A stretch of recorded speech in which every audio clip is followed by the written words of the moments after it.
It was so glorious out in the country.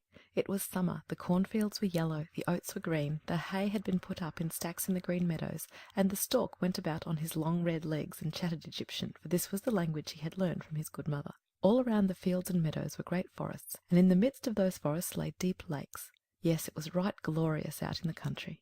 In the midst of the sunshine there lay an old farm, with deep canals about it, and from the wall down to the water grew great burdocks, so high that little children could stand upright under the loftiest of them. It was just as wild there as in the deepest wood, and here sat a duck upon her nest. She had to hatch her ducklings, but she was almost tired out before the little ones came, and then she so seldom had visitors. The other ducks liked better to swim about in the canals than to run up to sit down under a burdock and cackle with her. At last one eggshell after another burst open. "Peep, peep!" it cried, and in all the eggs there were little creatures that stuck out their heads. "Quack, quack!" they said, and they all came quacking out as fast as they could, looking all round them under the green leaves, and the mother let them look just as much as they chose, for green is good for the eye. "How wide the world is!" said all the young ones, for they certainly had much more room now than when they were in the eggs. "Do you think this is all the world?" said the mother. "That stretches far across the other side of the garden, quite into the parson's field. But I have never been there yet. I hope you are all together." And she stood up. "No, I have not all. The largest egg still lies there. How long is that to last? I am really tired of it." And she sat down again. "Well, how goes it?" asked an old duck who had come to pay her a visit. "It lasts a long time with that one egg," said the duck who sat there. "It will not burst. Now only look at the others. Are they not the prettiest little ducks one could possibly see? They are all like their father. The rogue, he never comes to see me." "Let me see the egg which will not burst," said the old visitor. "You may be sure it is a turkey's egg. I was once cheated in that way, and had much anxiety and trouble with the young ones, for they are afraid of the water. Must I say it to you, I could not get them to venture in. I quacked and I clacked, but it was no use. Let me see the egg. Yes, that's a turkey's egg. Let it lie there, and teach the other children to swim." "I think I will sit on it a little longer," said the duck. "I've sat so long now that I can sit a few days more." "Just as you please, then," said the old duck, and she went away. At last the great egg burst. "Peep, peep!" said the little one, and crept forth. It was very large and very ugly. The duck looked at it. "It's a very large duckling," said she. "None of the others look like that. Can it really be a turkey chick? Well, we shall soon find out. It must go into the water, even if I have to thrust it in myself." The next day it was bright, beautiful weather. The sun shone on all the green trees. The mother duck went down to the canal with all her family. Splash! She jumped into the water. "Quack, quack!" she said, and one duckling after another plunged in. The water closed over their heads, but they came up in an instant and swam capitally. Their legs went of themselves, and they were all in the water. The ugly grey duckling swam with them. "No, it's not a turkey," said she. "Look how well it can use its legs, and how straight it holds itself. It is my own child. On the whole, it's quite pretty, if one looks at it rightly. Quack, quack! Come with me, and I'll lead you out into the great world, and present you in the duckyard. But keep close to me, so that no one may tread on you, and take care of the cats."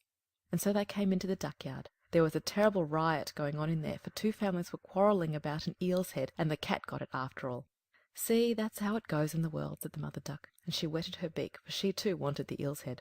"Only use your legs," she said. "See that you can bustle about, and bow your heads before the old duck yonder. She's the grandest of all here. She's of Spanish blood. That's why she's so fat, and, do you see, she has a red rag round her leg. That's something particularly fine, and the greatest distinction a duck can enjoy. It signifies that one does not want to lose her, and that she's to be known by the animals and by men too. Shake yourselves, don't turn in your toes. A well brought up duck turns its toes quite out, just like father and mother. So, now bend your necks and say quack." And they did so. But the other ducks round about looked at them and said quite boldly, "Look there! Now we're to have these hanging on, as if there were not enough of us already. And fie, how that duckling yonder looks! We won't stand that." And one duck flew up at it and bit it in the neck. "Let it alone," said the mother. "It does no harm to anyone." "Yes, but it's too large and peculiar," said the duck who had bitten it, "and therefore it must be put down." "Those are pretty children that the mother has there," said the old duck with the rag around her leg. "They're all pretty but that one. That was rather unlucky. I wish she could bear it over again." "That cannot be done, my lady," replied the mother duck. "It is not pretty, but it has a really good disposition, and it swims as well as any other. Yes, I may even say it swims better. I think it will grow up pretty, and become smaller in time. It has lain too long in the egg, and therefore is not properly shaped." And then she pinched it in the neck and smoothed its feathers. "Moreover, it is a drake," she said, "and therefore it is not of so much consequence. I think he'll be very strong. He makes his way already." "The other ducklings are graceful enough," said the old duck. "Make yourself at home, and if you find an eel's head you may bring it to me." And now they were home, But the poor duckling, which had crept last out of the egg and looked so ugly, was bitten and pushed and jeered as much by the ducks as by the chickens. "It is too big," they all said, and the turkey cock, who had been born with spurs, and therefore thought himself an emperor, blew himself up like a ship in full sail, and bore straight down upon it. Then he gobbled and grew quite red in the face. The poor duckling did not know where it should stand or walk. It was quite melancholy because it looked ugly, and it was the butt of the whole duck-yard. So it went on the first day, and afterwards it became worse and worse. The poor duckling was hunted about by everyone. Even its brothers and sisters were quite angry with it, and said, "If only the cat would catch you, you ugly creature." And the mother said, "If you were only far away." And the ducks bit it, and the chickens beat it, and the girl who had to feed the poultry kicked at it with her foot. Then it ran and flew over the fence, and the little birds in the bushes flew up in fear. "That is because I am so ugly," thought the duckling, and it shut its eyes, but flew on further, and so it came out into the great moor, where the wild ducks lived. Here it lay the whole night long, and it was weary and downcast. Towards morning the wild ducks flew up and looked at their new companion.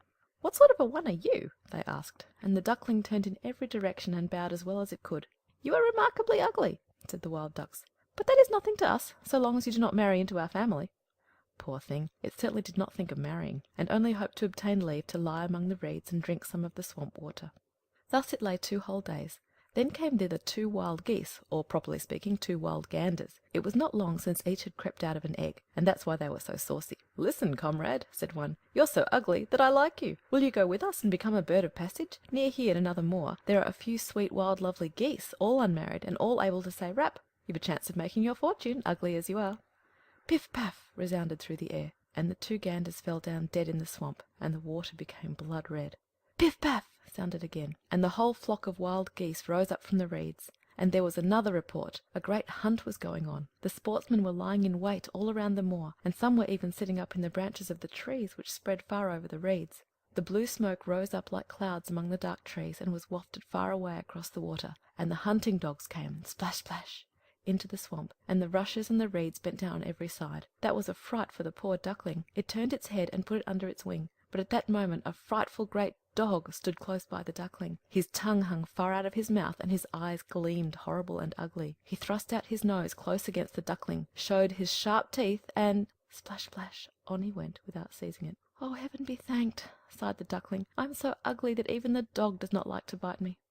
And so it lay quite quiet, while the shots rattled through the reeds, and gun after gun was fired. At last, late in the day, all was still, but the poor duckling did not dare to rise up. It waited several hours before it looked round, and then hastened away out of the moor as fast as it could.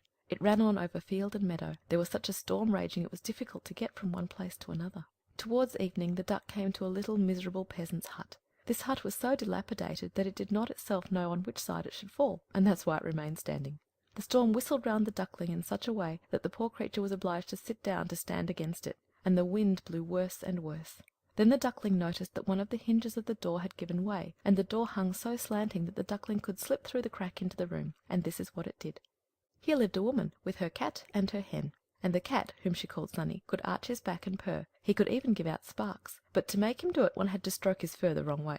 The hen had quite little short legs, and therefore she was called Chickabiddy Shortshanks. She laid good eggs, and the woman loved her like her own child. In the morning the strange duckling was at once noticed, and the cat began to purr and the hen to cluck. "What's this?" said the woman, and looked all around, but she could not see well, and therefore she thought the duckling was a fat duck that had strayed. "This is a rare prize," she said. "Now I shall have duck's eggs. I hope it is not a drake. We must try that." And so the duckling was admitted on trial for 3 weeks, but no eggs came. And the cat was master of the house, and the hen was the lady, and always said, "We in the world," for she thought they were half the world, and by far the better half. The duckling thought one might have a different opinion, but the hen would not allow it. "Can you lay eggs?" she asked. "No." "Then will you hold your tongue?" And the cat said, "Can you curve your back and purr and give out sparks?" "No." "Then you will please have no opinion of your own when sensible folks are speaking."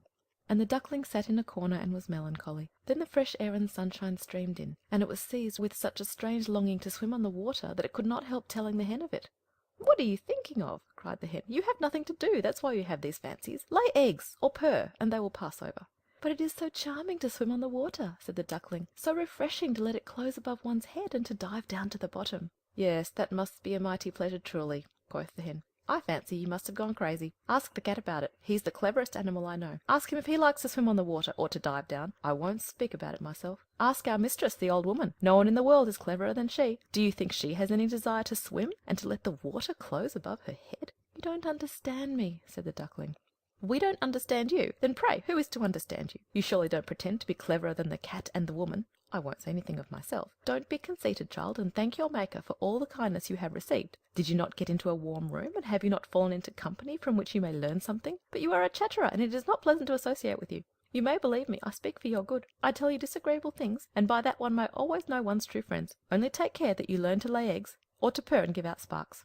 I think I will go out into the wide world, said the duckling. Yes, do go, replied the hen. And so the duckling went away. It swam on the water and dived, but it was slighted by every creature because of its ugliness. Now came the autumn. The leaves in the forest turned yellow and brown. The wind caught them so that they danced about, and up in the air it was very cold. The clouds hung low, heavy with hail and snowflakes, and on the fence stood the raven, crying, "Croak, croak," for a mere cold. Yes, it was enough to make one feel cold to think of this. The poor duckling certainly had not a good time. One evening the sun was just setting in his beauty. There came a whole flock of great handsome birds out of the bushes. They were dazzlingly white, with long flexible necks. They were swans. They uttered a very peculiar cry, spread forth their glorious great wings, and flew away from that cold region to warmer lands, to fair open lakes. They mounted so high, and the ugly duckling felt quite strangely as it watched them. It turned round and round in the water like a wheel, stretched out its neck towards them, and uttered such a strange loud cry as frightened itself. Oh! It could not forget those beautiful happy birds. And so soon as it could see them no longer, it dived down to the very bottom, and when it came up again it was quite beside itself. It knew not the name of those birds, and knew not whither they were flying, but it loved them more than it had ever loved anyone. It was not at all envious of them. How could it think of wishing to possess such loveliness as they had? It would have been glad if only the ducks would have endured its company, the poor ugly creature. And the winter grew cold, very cold. The duckling was forced to swim about in the water to prevent the surface from freezing entirely, but every night the hole in which it swam about became smaller and smaller. It froze so hard that the icy covering crackled again, and the duckling was obliged to use its legs continually to prevent the hole from freezing up. At last it became exhausted, and lay quite still, and thus froze fast into the ice.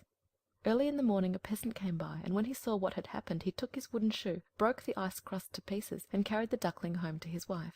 Then it came to itself again. The children wanted to play with it, but the duckling thought they wanted to hurt it, and in its terror fluttered up into the milk pan, so that the milk spurted down into the room. The woman clasped her hands, at which the duckling flew down into the butter tub, and then into the meal barrel, and out again. How it looked then! The woman screamed and struck at it with the fire tongs. The children tumbled over one another in their efforts to catch the duckling, and they laughed and they screamed. Well it was that the door stood open, and the poor creature was able to slip out between the shrubs into the newly fallen snow. And there it lay, quite exhausted. But it would be too melancholy if I were to tell all the misery and care which the duckling had to endure in the hard winter. It lay out in the moor among the reeds when the sun began to shine again and the larks to sing. It was a beautiful spring. Then all at once the duckling could flap its wings. They beat the air more strongly than before, and bore it strongly away, and before it well knew how all this happened, it found itself in a great garden, where the elder trees smelt sweet, and bent their long green branches down to the canal that wound through the region. Oh, here it was so beautiful, such a gladness of spring! And from the thicket came 3 glorious white swans. They rustled their wings and swam lightly on the water. The duckling knew the splendid creatures, and felt oppressed by a peculiar sadness.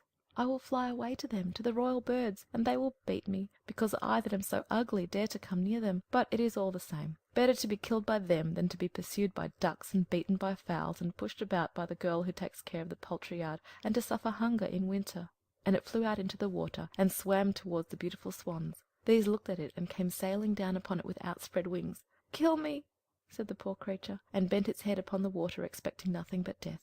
But what was this that it saw in the clear water? It beheld its own image, and lo! it was no longer a clumsy dark grey bird, ugly and hateful to look at, but a swan. It matters nothing if one is born in a duck-yard, if one has only lain in a swan's egg. It felt quite glad at all the need and misfortune it had suffered. Now it realized its happiness in all the splendor that surrounded it, and the great swans swam around it and stroked it with their beaks. Into the garden came little children who threw bread and corn into the water, and the youngest cried, "There is a new one!" And the other children shouted joyously, "Yes, yes, a new one has arrived!" And they clapped their hands and danced about, and ran to their father and mother. And bread and cake were thrown into the water, and they all said, "The new one is the most beautiful of all, so young and handsome." and the old swans bowed their heads before him. Then he felt quite ashamed, and hid his head under his wings, for he did not know what to do. He was so happy, and yet not at all proud. He thought how he had been persecuted and despised, and now he heard them saying that he was the most beautiful of all birds. Even the elder tree bent its branches straight down into the water before him, and the sun shone warm and mild. Then his wings rustled, he lifted his slender neck, and cried rejoicingly from the depths of his heart, "I never dreamed of so much happiness when I was the ugly duckling."